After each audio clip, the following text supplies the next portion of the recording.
Olá, meu nome é Tainá Veloso, da Stratexia Consultoria Tributária, e esse é mais um Stratexia Education. Se você gostar do vídeo, não esqueça de dar o seu like e se inscrever no nosso canal. Afinal, sucesso tem tudo a ver com a lei da reciprocidade. Nesse vídeo a gente vai falar de um assunto que pode parecer óbvio, mas, por incrível que pareça, já apareceram alguns casos aqui na Stratexia.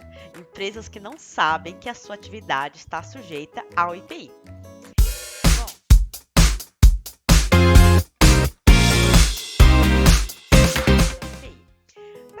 Possa compreender o assunto de forma clara e objetiva, nós vamos dividir este vídeo em 3 assuntos. Número 1, nós vamos falar quem são os contribuintes do IPI. Número 2, nós vamos falar dos casos de equiparação. E número 3, nós vamos falar dos efeitos práticos da equiparação. Então vamos lá falar do número 1. Quem são de fato os contribuintes do IPI? Quando você pensa em IPI, você pensa numa indústria, né? Você pensa numa indústria fabricando um produto novo, certo?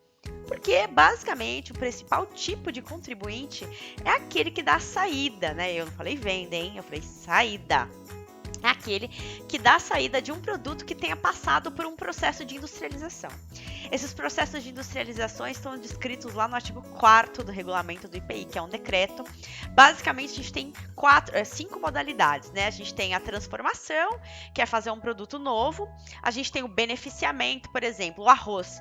Você não compra no supermercado o arroz da mesma forma que você colheu lá no campo, né? Ele passa por um processo de beneficiamento, né? Que é modificar, aperfeiçoar a aparência e o acabamento do produto.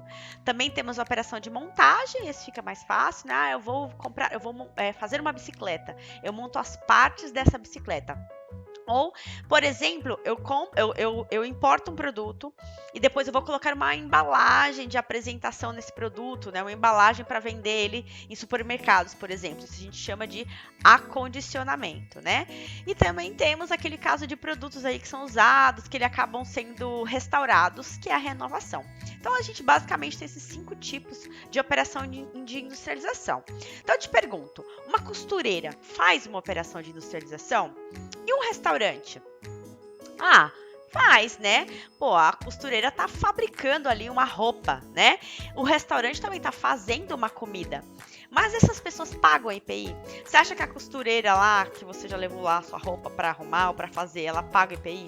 Você acha que o restaurante, onde você vai lá no restaurante por quilo almoçar, você acha que ele paga IPI? Embora seja uma operação que, a grosso modo, posso dizer que é uma operação de industrialização, não pagam. Mas por que eles não pagam?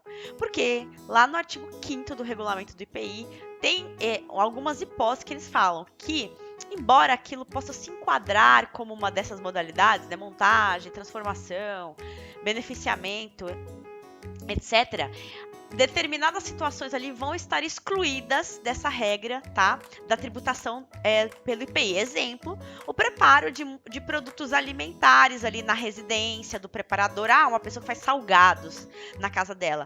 Em restaurantes, bares, padarias, tá? Embora isso seja, assim, um processo industrial, não vai ser considerado industrialização para fins de IPI. Preparo de artesanato também. Confecção de vestuário por encomenda, né, do usuário, porque quando você pensa numa loja aí que faz numa fábrica de camisetas, aí não, ela tá fazendo um processo produtivo mesmo.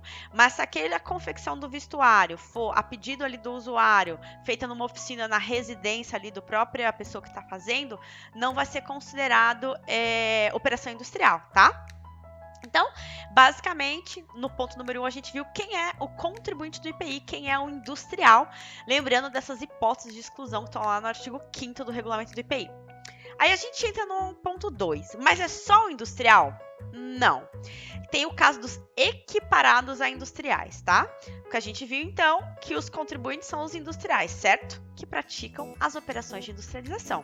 Mas, lá no artigo 9º do regulamento do IPI, tem os casos de equiparação. O que é isso?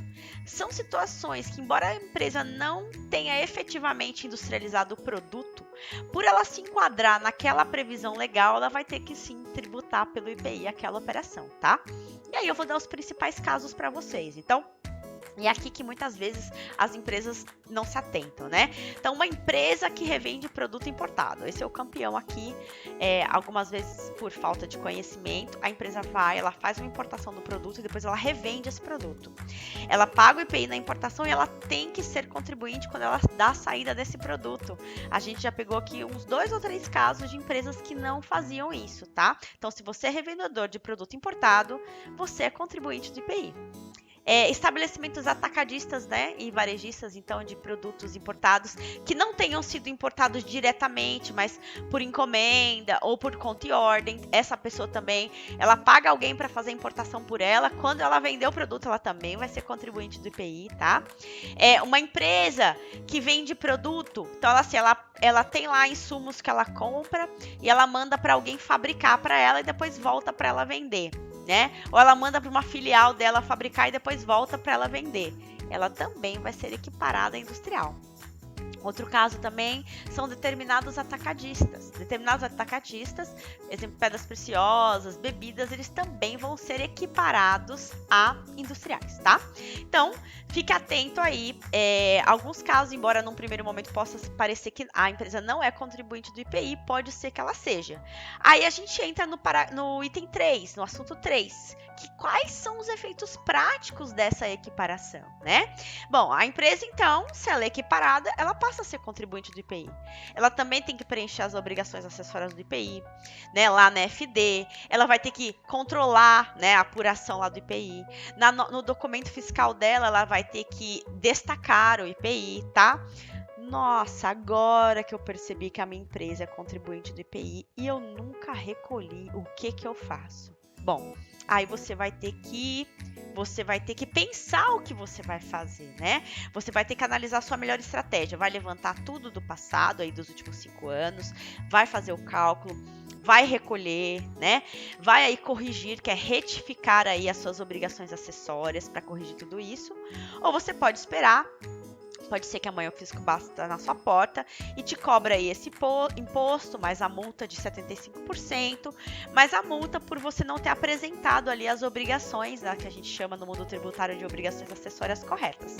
Então, você tem que avaliar se é interessante você retificar e arrumar todo esse passado, aguardar, né? Afinal, só consegue ser competitivo aquele que adota a melhor estratégia. Mas pode ficar tranquilo, porque se você ainda ficou com alguma dúvida, deixa aí no comentário que a gente esclarece. Esse foi mais um Stratex Education. Se você gostou, não esqueça de dar o seu like e se inscrever no canal. Experimente Stratexia, expert por dentro, estratégica por inteiro.